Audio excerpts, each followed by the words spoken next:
اللہ کے رسول علیہ السلام نے فرمایا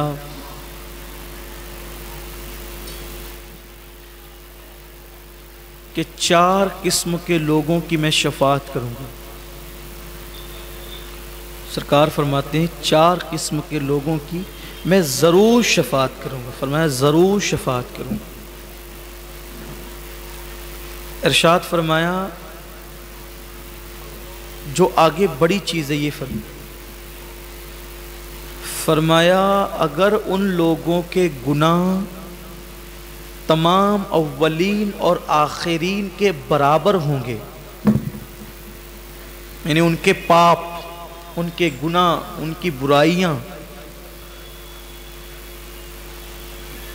حضرت آدم علیہ السلام کے دور کے گنہگار سے لے کر امام مہدی کے دور کے گنہگار تک کتنے پاپی گزرے، کتنے گنہگار ہوئے، میں کہ ان سارے گنہگاروں کے برابر بھی اس کے گناہ ہوں گے تو تب بھی اس کے گناہ نہیں دیکھوں گا بلکہ اس کی شفاعت کروں گا۔ یعنی کتنی بڑی بات ہے۔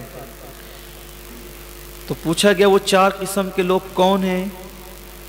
تو فرمایا پہلے نمبر پر وہ جو میرے اہل بیت سے محبت کرے اور ان کی تعظیم کرے، اس کی سرکار مت اس کی میں ضرور شفاعت اس کی ضرور کروں گا، چاہے اس کے گناہ کتنے اولین اور آخرین کے برابر گناہ ہو۔ یہ جو اہل بیت کی محبت کا جو درس ہے،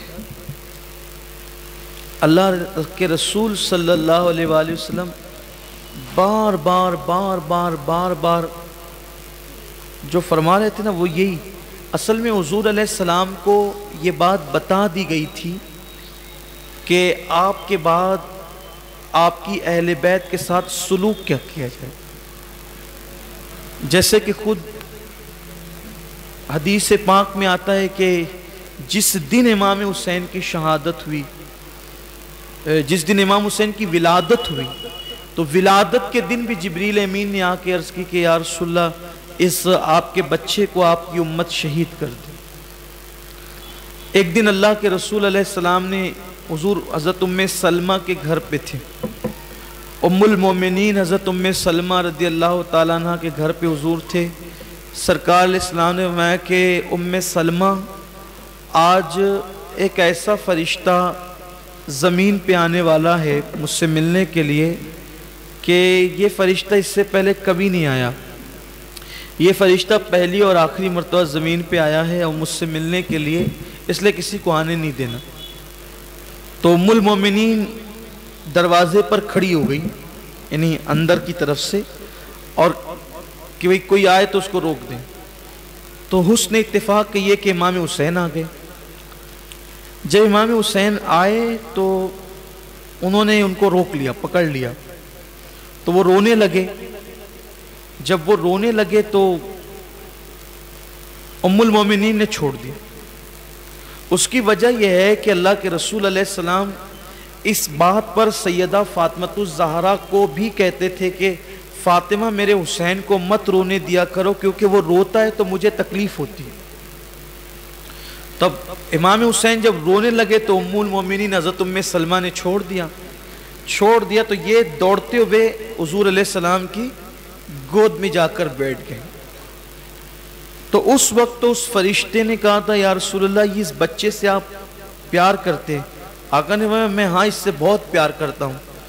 تو کہا کہ آقا کربلا میں وادی طف میں آپ کی امت جو ہے وہ اس کو شہید کر دی اور بھوکا پیاسا رکھ کر شہید کرے گی۔ تو اس وقت بھی اللہ کے رسول علیہ السلام بہت روئے تھے، بلکہ اللہ کے رسول علیہ السلام کے پاس تو علم ما کان و ما یکون تھا، تو حضور علیہ السلام کو یہ بھی بتایا گیا تھا کہ میدان کون سا ہوگا، خیمہ کہاں لگے گا، اونٹ کہاں بیٹھیں گے، کجاوے کہاں رکھے جائیں گے۔ بلکہ یہ حدیث پاک میں ہے کہ جب مولائے کائنات جنگ کے لیے نکلے تو آپ کربلا سے گزرے وہاں سے، اور کربلا سے جب گزرے تو آپ وہاں بہت روئے مولا مشکل کشا کہ یہ میرے بیٹے حسین کی قتل گاہ ہے، ان کی شہادت کی جگہ ہے۔ تو آقا کریم صلی اللہ علیہ وآلہ وسلم کو یہ بات اللہ نے بتا دی تھی کہ حضور علیہ السلام کے بعد حضور کی امت اہل بیت کے ساتھ سلوک کیا کرے گی۔ اسی لیے حضور علیہ السلام بار بار لوگوں کو نصیحت کرتے رہے کہ میرے بعد میری اہل بیت کا احترام کرنا، تعظیم کرنا، ان کے ساتھ حسن سلوک کرنا اور ان سے محبت کرنا۔ لیکن بات یہی ہوئی کہ جتنی اللہ کے رسول علیہ السلام نے تنبیہ فرمائی اتنا عوام سے اہل بیت کی محبت میں، تعظیم میں کوتاہی ہوئی۔ آپ دیکھ لیں کہ کربلا میں جو کچھ ہوا امام حسین کے ساتھ، تو امام حسین اور جتنے اہل بیت ہے سب کے ساتھ پے در پے ظلم ہی ہوتا گیا۔ امام حسن کو زہر دیا، تاریخ میں آتا ہے کہ کم و بیش 7 مرتبہ زہر دیا گیا امام حسن مجتبی کو۔ جب بھی زہر دیا گیا تو آپ نانا کے مزار پہ گئے، شفا ہو گئی، لیکن آخری مرتبہ جو زہر دیا تو اس میں تو ہیرا پیس کر پلا دیا۔ الٹی کرتے تھے تو اس میں بھی آنتوں کے ٹکڑے نکلتے تھے، اور بیت الخلاء میں بھی آنتوں کے ٹکڑے نکلتے تھے، کٹ کٹ کے ٹکڑے گرتے تھے۔ 40 دن تک کم و بیش یہی حال رہا، اور اس کے بعد آپ نے جام شہادت نوش فرمائی۔ تو اللہ کے رسول علیہ السلام نے بشارت دی کہ جو میری اہل بیت سے محبت کرے گا اور تعظیم کرے گا، میں قیامت کے دن اس کی شفاعت کروں گا، اگرچہ اس کے گناہ اولین اور آخرین کے برابر۔ پھر اللہ کے رسول علیہ السلام نے یہ بھی فرمایا، دوسرا خوش نصیب وہ جس کی میں شفاعت کروں گا، سرکار فرماتے ہیں کہ جب میری اہل بیت کو کوئی حاجت پیش آئے، کوئی ضرورت پیش آئے، تو ان کی ضرورت کو پوری کرنے کے لیے جو دوڑ بھاگ کرے گا، تگو دو کرے گا، کوشش کرے گا، اس کی میں شفاعت کروں گا۔ پھر فرمایا کہ اگر ان سے کوئی غلطی لغزش ہو جائے تو جو ان کی پردہ پوشی کرے گا میں اس کی بھی شفاعت کروں گا۔ اور فرمایا کہ صرف زبان سے نہیں، ظاہر نہیں، جو دل کی گہرائیوں سے میری اہل بیت سے محبت کرے گا میں اس کی بھی شفاعت کروں گا۔ اب اس میں جو ہے وہ یہ 4 چیزیں کہ محبت اور تعظیم، پردہ پوشی، ان کی حاجت پوری کرنا اور دل کی گہرائیوں سے ان سے پیار کرنا۔ تو ہمارے جو اکابرین امت ہے اللہ والے، انہوں نے واقعی محبت کی۔ حضرت امام عبدالوہاب شعرانی کہتے ہیں کہ اللہ کی جو نعمتیں مجھ پر ہے، جو خاص نعمتیں، اس میں سے ایک نعمت یہ بھی ہے کہ میں اہل بیت کی سادات کی بے پناہ تعظیم کرتا ہوں۔ اور فرمایا کہ کم سے کم اہل بیت کی میں اتنی تعظیم کرتا ہوں جتنی تعظیم والی مصر کی، یعنی مصر کے بادشاہ کی جتنی تعظیم کی جاتی ہے، کم سے کم میں اتنی تعظیم ان کی کرتا ہوں۔ اور ان کی محبت کا صلہ یہ ہے کہ جس کا ایک دن محبت اہل بیت میں گزرے، عبداللہ ابن مسعود فرماتے ہیں کہ اللہ ایک دن اہل بیت کی محبت میں گزارنے والے کو 1 سال کی عبادت کا ثواب عطا فرماتا ہے۔ اب جس کی پوری زندگی اہل بیت کی محبت میں گزرے تو پھر اس کو کیسا صلہ ملے گا۔ آئیے میں آپ کے سامنے کچھ باتیں محبت اہل بیت کے حوالے سے، چونکہ آپ نے حدیثیں سن لی، اب کچھ واقعات میں آپ کی خدمت میں پیش کرنا چاہتا ہوں محبت اہل بیت کے حوالے سے، تاکہ ہمیں پتہ چلے کہ ہمیں اہل بیت سے کتنی محبت کرنی چاہیے۔ دیکھیے، ہمیں امام حسن اور امام حسین کا دور تو نہیں ملا، ہمیں امام زین العابدین کا دور بھی نہیں ملا، امام باقر کا دور بھی نہیں ملا، حضرت جعفر صادق کا دور بھی، موسیٰ کاظم اور ان لوگوں کا دور نہیں ملا۔ اب ہمیں جو دور ملا ہے وہ بہت دور کا دور ہے، ہم نے ان کا دور نہیں پایا، تو اب ان سے کیسے ہم تعظیم کریں، احترام کریں، کیسی محبت کریں؟ تو پہلی چیز یہ ہے کہ ان کا ذکر کثرت سے کریں، ان کا تذکرہ کریں، ذکر کریں کثرت کے ساتھ۔ پھر اس کے بعد چونکہ ان کی جو اولادیں ہیں قیامت تک وہ بھی سب اہل بیت ہیں۔ آج کل یہ بھی ایک فتنہ اٹھا ہے کہ امام حسن اور امام حسین اور حضرت فاطمہ اور حضرت علی یہی اہل بیت تھے، بعد کے لوگ اہل بیت نہیں ہیں۔ تو اگر بعد کے لوگ اہل بیت نہیں ہیں غوث پاک، غریب نواز، وارث پاک شاہ برکت اللہ اور پھر قیامت تک امام مہدی تک اگر یہ لوگ اہل بیت نہیں ہیں تو اس حدیث کا مطلب پھر کیا ہوگا؟ انی تارکن فیکم الثقلین کتاب اللہ و اطرتی اہل بیتی، کہ میں تمہارے درمیان دو چیزیں بھاری چھوڑے جا رہا ہوں، ایک اللہ کی کتاب ہے اور دوسری میری اہل بیت ہے، میری اطرت اور میری اہل بیت. اور پھر یہ فرمایا کہ یہ قیامت تک ایک دوسرے سے جدا نہیں ہوں گے اور حوض کوثر پہ آ کے مجھ سے ملیں گے. اس کا مطلب یہ ہے کہ جیسے قیامت تک قرآن باقی رہے گا ویسے قیامت تک اہل بیت باقی. پھر اس کے بعد دوسری حدیث ہے، میرے آقا ارشاد فرماتے ہیں کہ آسمان والوں کے لیے امان تارے ہیں اور زمین والوں کے لیے امان میری اہل بیت ہے. یعنی جب تک اہل بیت زمین پر رہے گی اس وقت تک دنیا قائم رہے گی. تو دنیا قائم ہے مطلب اہل بیت موجود ہے. تو ہمیں چاہیے کہ اہل بیت سے محبت کریں، الفت کریں، ان کا خیال کریں، ان کی ضرورتوں کا خیال کریں، دل سے، دل کی گہرائیوں سے ان سے محبت کریں، ان کے لیے دل میں بغض نہیں رکھیں. اب کبھی کبھی موجودہ دور میں کچھ لوگوں سے ہمارا کچھ ہو جاتا ہے تو ہم اہل بیت سے، سادات سے بغض رکھنے لگتے ہیں. سرکار فرماتے ہیں کعبہ اور مقام ابراہیم کے بیچ میں بھی وہ نماز کی حالت میں مرا تو بھی جہنمی جنت کی خوشبو ہی میسر نہیں. پھر یزید میں اور ہم میں فرق کیا رہ گیا کہ یزید نے اپنے دور کے سادات سے لڑا، ہم اپنے دور کے سادات سے لڑ رہے ہیں. وہی تو ہے، بات ہی وہی ہو گئی. وہاں بھی آل نبی، یہاں بھی آل نبی ہے. تو ایسا جب موقع آ جائے تو ہمیں پیچھے ہو جانا چاہیے. یہ آپ کو نصیحت ہے اگر ایمان کی سلامتی چاہتے ہیں. دیکھیے آپ کو بتاؤں، جب اہل بیت سے کی تعظیم کا معاملہ آتا ہے، محبت کا معاملہ آتا ہے تو پھر سب سے زیادہ ہمیں اس صدی میں امام احمد رضا یاد آتے ہیں، امام اہل سنت سیدی اعلیٰ حضرت یاد آتے ہیں.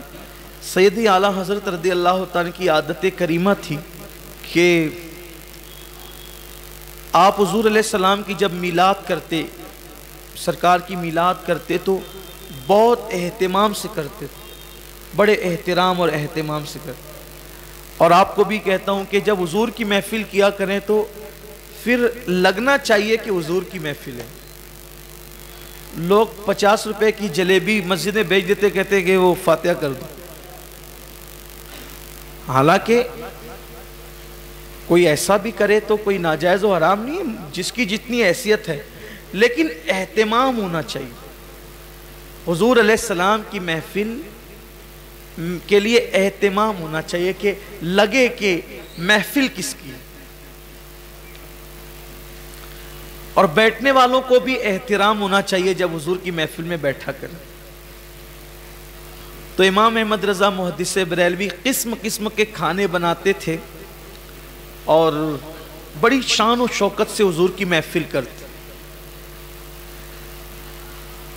ان کے محلے میں خاندان نبوت سے، اہل بیت سے، سادات میں سے ایک شخص رہتے تھے مگر وہ شراب پیتے تھے. وہ جو سید صاحب تھے وہ شراب پیتے تھے. تو امام اہل سنت نے پورے محلے کو جس کو دعوت دی، ان کو دعوت نہیں دی صرف اس لیے کہ وہ شراب پیتے. اور کوئی عداوت یا بغض وغیرہ کا معاملہ نہیں تھا، دل میں بس اتنا خیال تھا کہ وہ شراب پیتے ہیں. اگر میں دعوت نہیں دوں گا تو ہو سکتا ہے شاید ان کو احساس ہو کہ وہ شراب پینے کی وجہ سے مجھے بڑے مولانا صاحب نے دعوت نہیں دی ہے تو شاید وہ شراب چھوڑ دیں. یعنی نیت اچھی ہی تھی.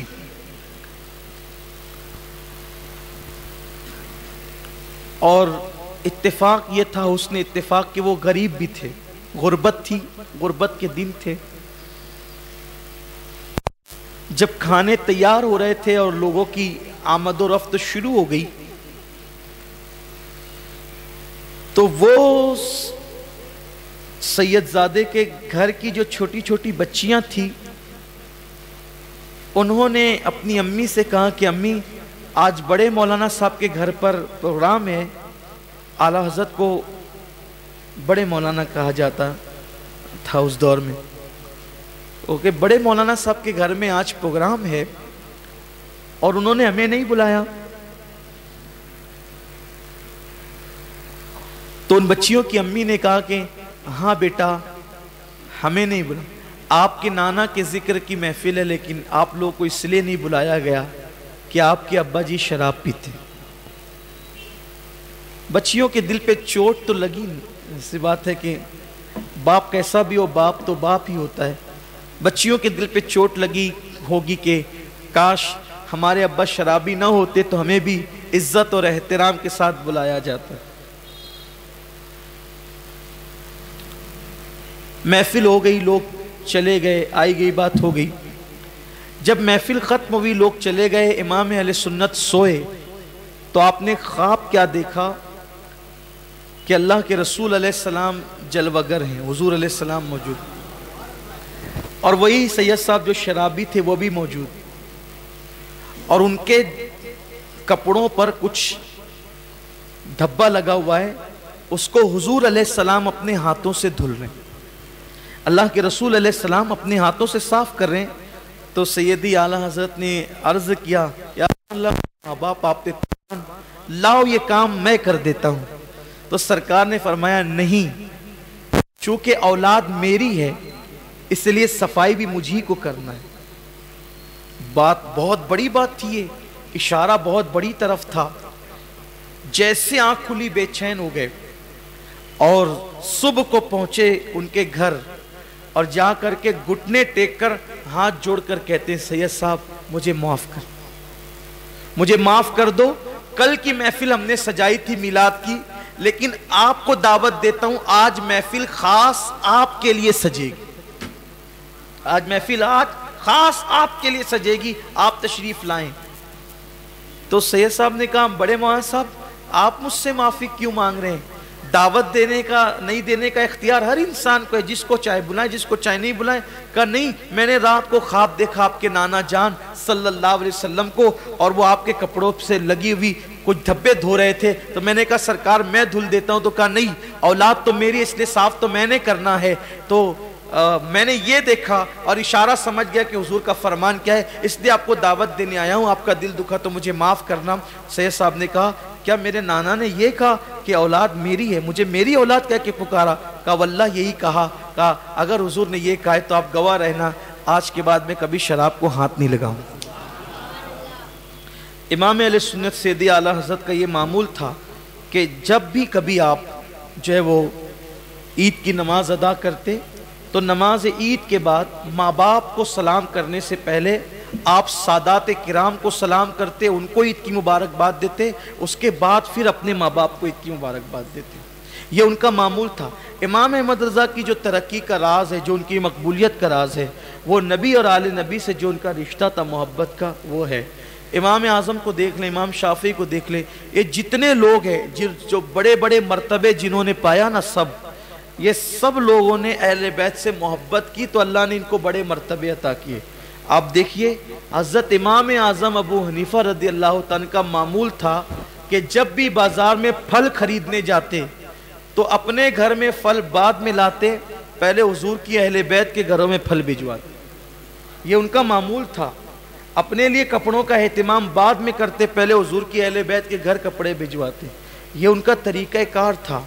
اور جب تک امت کے دل میں اہل بیت کی محبت رہی اس وقت تک امت کامیاب رہی, امت کا شیرازہ متحد رہا. جب سے یزید کا دور آیا اور اس کے بعد پھر اہل بیت کے خلاف جو کانٹے بوئے گئے تو اس کے بعد پھر سارے حالات جو ہے وہ بگڑ گئے, اور آج تک امت کا شیرازہ متحد نہیں ہو سکا, امت منتشر ہی رہی. تو میرے پیارے آقا علیہ السلام کے دیوانوں, آج بھی اگر اہل بیت میں سے ہم کسی کو بے عمل دیکھیں, اس سے نفرت نہیں کریں, اس کی توہین نہیں کریں, بلکہ حضور مفتی اعظم علیہ رحمہ فتاوی مصطفیہ میں لکھتے ہیں, فتاوی رضویہ میں اعلیٰ حضرت نے بھی لکھا ہے کہ سادات جب تک کافر نہ ہو جائیں ان کا احترام ہم پر واجب ہے. امام عبدالوہاب شعرانی نے لکھا اس بات کو. امام عبدالوہاب شعرانی لکھتے ہیں کہ ایک بہت بڑے محدث تھے مدینہ منورہ میں, بہت بڑے محدث تھے. علامہ ابن حجر نے بھی اس کو لکھا ہے, ابن حجر بھی اس کو لکھا ہے. تو اس محدث صاحب نے دیکھا کہ مدینہ منورہ میں ایک شخص ہے جن کا تعلق سادات گھرانے سے, وہ داڑھی منڈاتے ہیں, تو وہ ان سے دور دور رہتے تھے. ایک دن سرکار علیہ السلام کو انہوں نے خواب میں دیکھا اور سرکار نے فرمایا کہ تم میری اولاد سے بغض کیوں رکھتے ہو, عداوت اور دشمنی کیوں رکھتے ہو؟ کہا یا رسول اللہ میں دشمنی اور عداوت نہیں رکھتا, بس وہ داڑھی منڈاتے ہیں نا, آپ کی سنت پہ عمل نہیں کرتے, اس لیے دور رہتا ہوں. آقا نے فرمایا کہ بھئی داڑھی منڈاتا ہے نا, لیکن ہے تو میری اولاد. داڑھی منڈانے کی وجہ سے وہ میری اولاد سے خارج تو نہیں ہو جائے گا, میری اولاد ہے وہ. تو وہ کہتے ہیں جب میری آنکھ کھلی تو میرے دل سے سارا کینہ دور ہو چکا تھا, اور میں گیا اور ان سے میں نے معافی طلب کی کہ اللہ کے رسول علیہ السلام, یعنی آپ سوچیں سرکار علیہ السلام کی حدیث ہے کہ میری جو اولاد نیک ہے ان سے اس لیے محبت کرو کہ وہ نیک ہے, اور جو میری اولاد گنہگار ہیں ان سے میری خاطر محبت کیا کرو, میرے قرابت کی خاطر, میری قرابت داری کی خاطر محبت کیا کرو. حضرت سیدنا ابو ہریرہ رضی اللہ تعالیٰ عنہ امام حسن کو نام لے کر نہیں پکارتے تھے, آقا کہہ کے پکارتے, جبکہ دونوں کی عمر میں بڑا فرق تھا. آقا کہہ کر کے پکارتے تھے امام حسن کو امام حسین رضی اللہ تعالیٰ. اور اگر کسی محفل میں آپ نے مجھ سے سنا ہوگا, اگر کسی محفل میں یہ آ جاتے تو اپنے منصب کی پرواہ کیے بغیر ان کی جوتیاں سیدھی کرتے. سیدنا ابو ہریرہ رضی اللہ تعالیٰ, حضرت سیدنا جابر رضی اللہ تعالیٰ, اہل بیت کے گھر کے بچے کی پیشانیاں چومتے تھے, ان کے ہاتھ چومتے تھے, ان کے سینے چومتے تھے, ان کے جو وہ دل کی طرف کا جو حصہ ہے وہ چومتے تھے, اور کہتے تھے کہ اللہ کے رسول علیہ السلام نے ہمیں یہ حکم دیا ہے اہل بیت کی تعظیم اور احترام کا. اور یہ بھی اللہ کے رسول علیہ السلام فرماتے ہیں اگر تم میں کا کوئی یہ چاہتا ہے کہ اس کی عمر لمبی ہو, عمر دراز ہو, سرکار فرماتے ہیں اگر تم میں کوئی چاہتا ہے کہ اس کی عمر دراز ہو, آقا ارشاد فرماتے ہیں اس کو چاہیے وہ میرے اہل بیت کی تعظیم کرے, محبت کرے, اللہ اس کو لمبی عمر عطا فرمائے. اب یہاں تو حالات یہ ہیں کہ ماہ محرم آتا ہے تو جیسے ایک بہچال آ جاتا ہے کہ یہ مت کرو, وہ مت کرو, وہ مت کرو, شربت نہیں, نیاز نہیں, نظر نہیں, یہ نہیں, وہ نہیں, یہی سب چلتا رہتا ہے. یاد رکھیے حسین مولا پاک اتنے سخی ہیں, اتنے سخی ہیں کہ جو ان کی محفل رکھے, جو ان کے ذکر کی محفل رکھے, جو ان کی نیاز کرے, نظر کرے, پھر اس کا بیڑا پار ہوتا ہے اور اس کو نوازا جاتا ہے. اس سلسلے میں ایک چھوٹا سا واقعہ بیان کرتا ہوں اور اپنی بات مکمل کرتا ہوں, اس لیے کہ تقریباً جو ہے وہ کم و بیش 8,000 کلومیٹر کا سفر, بلکہ 10,000 ہو گیا کلومیٹر کا سفر میں طے کر کے آیا ہوں, اور اب یہ میری تیسری تقریر ہے. جمعہ میں 1 گھنٹہ بولا, پھر ابھی گولڈن نگر میں بھی 1 گھنٹہ بولا, اور اب پھر آپ کے سامنے حاضر, تیسری تقریر ہے یہ. اس لیے جو عام طور پہ جس انداز سے میں بولنے کا عادی ہوں اس انداز سے میں اس وقت گفتگو نہیں کر سکوں گا, اس کے لیے میں معذرت چاہتا ہوں. میں تھکا نہیں ہوں, یعنی کہ رات بھر ذکر اہل بیت کر سکتا ہوں, لیکن جو میرا انداز ہے بولنے کا جس میں آپ کو بھی لطف آتا ہے اور مجھے بھی لطف آتا ہے, اس انداز سے میں نہیں بول پاؤں گا اس وقت, لیکن سفر لمبا ہو گیا.